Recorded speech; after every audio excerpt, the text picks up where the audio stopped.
Okay, now I'd like to be very delighted to introduce Isha Sadiq from EW Group.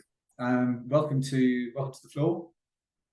Isha's going to talk about the importance of diversity, equity, and inclusion in charities and in delivering better experiences for supporters. Really, really pleased to welcome you to the floor, Isha.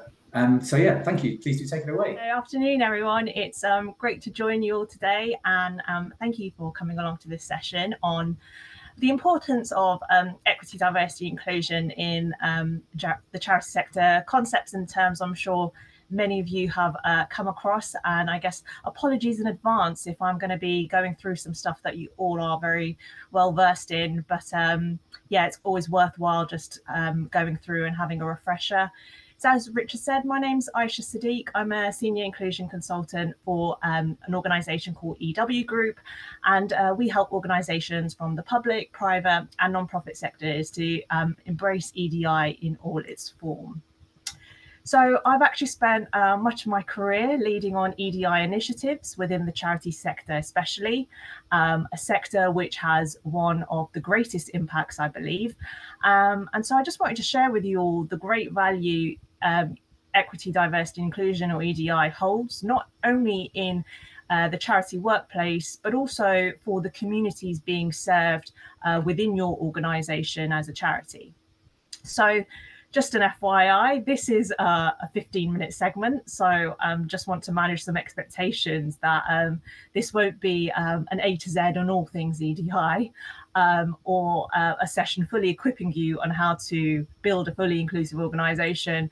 What I'm hoping to offer is just some food for thought and perhaps some light bulb moments on what steps you can take to either start the journey or continue on the journey to creating an inclusive organisation.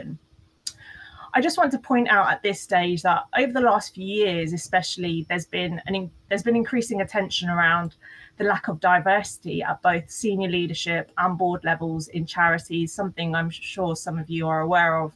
A recent statistic I read said that only 10% of charities openly recruit for board positions. So the landscape is overwhelmingly monoculture, with very few individuals at that level having direct or lived experience of the barriers that exist within the communities they are serving. So we, of course, want to break this cycle. And so there needs to be some conscious conversations on the importance of EDI and the positive impact it not only has on the organisation, but also on the individuals and communities your organisation is serving. So I'm going to focus mainly on what organisations can do to lead with integrity in this space that can create some long-lasting change, hopefully, in its outputs. But before that, I thought it might be great to just acknowledge what we mean by some of these concepts around equality, diversity, and inclusion. So we're going to dive in, and I just want to begin with diversity first, because hopefully it might set the scene. Diversity essentially describes a range of people from different backgrounds with different characteristics that exist within society. So these differences aren't always obvious, and essentially it's just a space where individuals who have different requirements exist. So some of you may know about the Equality Act of 2010, and I'll share some of that a little later on. But essentially, the Equality Act offers us with a framework of understanding what different groups of people exist within our society and the legal protections that they hold. It's also important to know, I guess, that these legal protections protect individuals from discrimination. Sometimes when we think about diversity, we immediately think of racialized communities or different genders, but diversity covers so many different social groups, and it involves obviously the ones mentioned in the Equality Act and beyond. I guess it's important to just reference that when looking at identity, we don't want to just look at certain identities in silo, but really important to take an intersectional lens, because we recognize that inequalities are increased when multiple identities intersect. But diversity isn't the end goal here, and so there needs to be ways to invite and retain marginalized individuals and groups. So this moves me on nicely onto the concept of inclusion. And so this refers to our duty, essentially, in ensuring that individuals and groups of all backgrounds are consciously involved in the day-to-day practices. As mentioned, this isn't just about having diverse representation, but making sure that considerations are made so that people with different requirements have the tools they need to succeed. Inclusion is really the active word here. So where diversity is very much focused on what exists, inclusion is the active word in this process. So are we reflecting on hiring processes, for example, and the barriers that exist to applying for roles or individuals being successful at an interview stage? Is there an unconscious bias in who you expect will be a good fit? We hear a lot of in the organisation. How much do you value a university degree being in someone's CV? Is it really essential to do the job? Interestingly, across the various areas of work I've conducted within the charity sector, it's not been unheard of for board roles to be given to previous colleagues or friends of existing members already in the sector and who share a similar experience. And so this then perpetuates the notion of certain demographics existing in these spaces, and it really reduces the chances of diverse talent entering these spaces.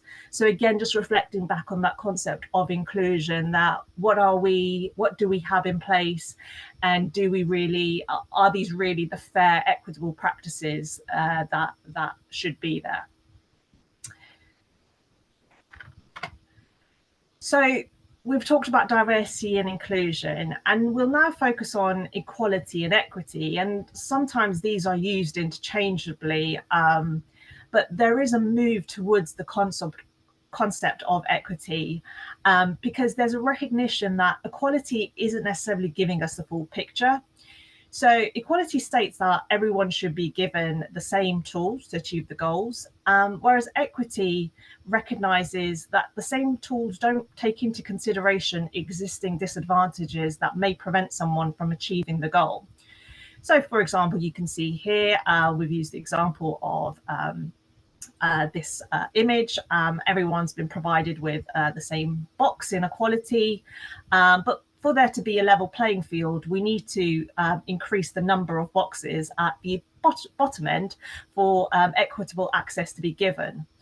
Now, if we apply this model to, let's say, marginalised communities, let's take the disabled community as an example.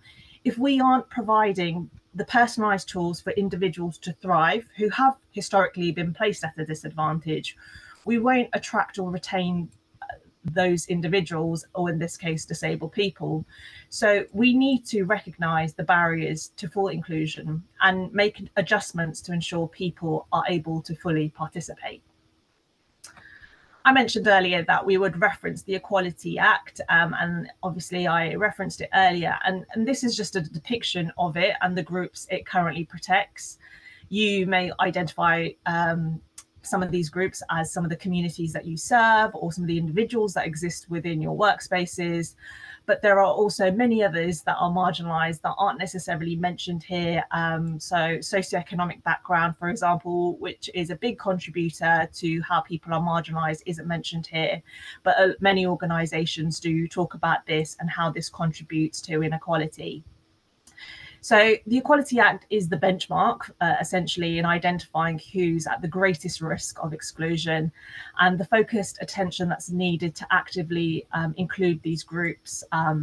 It's also a mechanism to hold us to account on any action discriminating against these groups. And so anyone that is discriminated against, that constitutes as unlawful. I just want to point out, so the charity sector generally focuses on serving those who are historically marginalized. And there is very much a focus, and it centers around a vision or a mission which intends to produce a positive outcome for communities. And so the link between EDI and the charity sector is incredibly tangible. I just want to acknowledge that there are opportunities within the sector to improve its accessibility of services to marginalized communities. And one example I think of that comes to the forefront of my mind, especially when I was working in the youth sector, using language and concepts such as young people who are hard to reach because of many factors, whether it's related to their ethnic background or socioeconomic background. But the reality is that these young people aren't hard to reach. It's organizations that are hard to access. And the same applies to the workplace, us really needing to uncover and unveil some of those barriers that make it hard for individuals to access our services. And it can be for a multitude of reasons, some of which I've mentioned earlier. But there are some common opportunities for organizations to reflect on when looking at these barriers, and I'll move on to this now. So I've got four main ones here, and obviously it goes far beyond this, but these are some of the more commonly spoken about ones that have really surfaced in recent years. And the first being around unconscious bias, especially in relation to the recruitment process.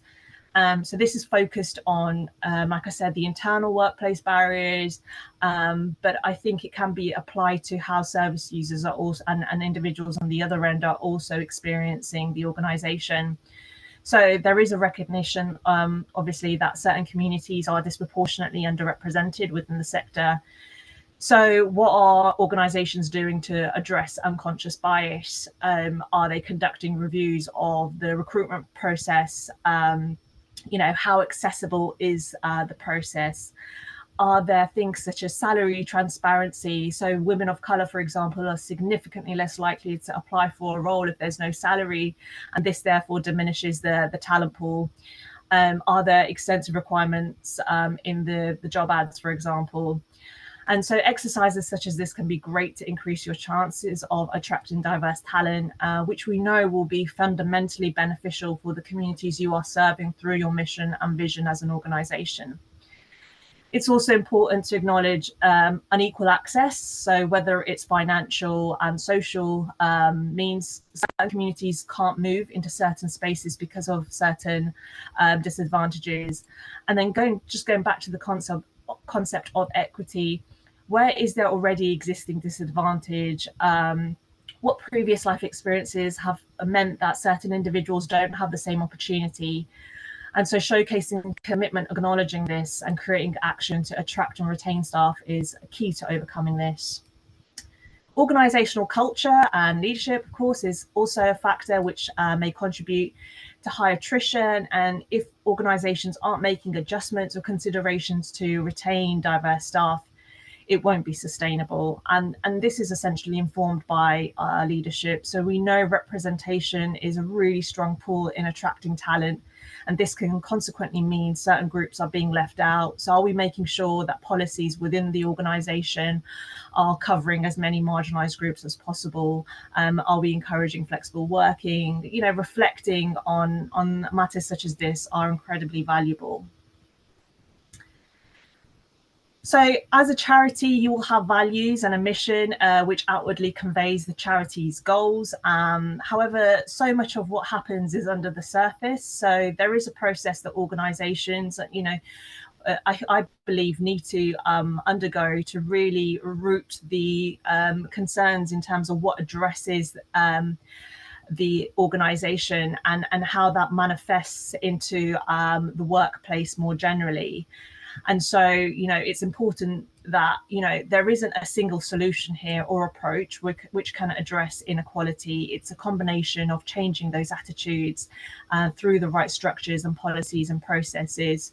So fundamentally, we do want to deliver on our mission and our vision, but there might be more underlying things which we need to address. And so, of course, there are things that we can do to take action. And These are 5 that are quite common amongst organizations taking action, being visible, having a demonstrated personal commitment to your public audience. Communities want to know how their needs are being met and how they can resonate to causes of organizations. So having that can be very, very valuable. Showing accountability, so creating action plans and strategies with tangible objectives and goals with an intention to review this regularly, so you remain relevant to any ongoing changes. And the Charity Commission has great guidance on how you can do this. I'm aware many organisations and charities have already started on this journey. Being authentic, so it's okay to show that vulnerability and demonstrate your journey, and being able to co-create the work with marginalized individuals with lived experience, very important in terms of the dialogue. Role modeling, so having EDI centered across all work streams, it not just belonging to an EDI function if you have one, but really being led by the senior leadership team in terms of demonstrating those conversations. And finally, the transparency piece, showing your plan for progress with actions, highlighting any work that you're doing. If you're doing work around increasing diversity, showcasing your current demographics and the journey that you're on around improvement, highlighting all of this can really affect change externally as well. So these are 5 traits. I'm going to hand over back to Richard now, who I know is going to do a short poll, but thank you for listening. I hope this has been worthwhile. Just a quick snapshot in terms of how EDI is progressing within the charity space and all of the roles that we have in making progress here. So much, Isha. That's brilliant. It's a really, again, as with our other presentations, like really encapsulating a very complex issue into a really simple and easy to understand presentation, and some really valuable content, and certainly some food for thought there. So Kay, but if you could come and we're going to ask about which you think is which of these you're doing really well on, which you're doing less well on. We've got a poll up for you now. This is the importance of an inclusive organisation. So these are the 5 traits of an inclusive organisation. How are you doing? Okay. Feel free to take a screenshot if you like, if you want to come and reflect on that. And I think, Isha, that might be interesting as well for you and your organisation, just to see where people are. Yeah, absolutely. Interesting stuff. So food for thought, something for us all to reflect on. Thanks for everybody involved getting engaged in the poll. And big thank you again, Isha, for joining us this afternoon. Really, really, really brilliant talk. Thank you. No, thank you. I'm conscious there's also a question which I'm happy to type an answer to. So yeah, thank you. Brilliant. Thank you very much indeed. Yeah, and if you've got any more questions, please do use the QR code or the Q&A. We'll capture those questions and we'll respond to you.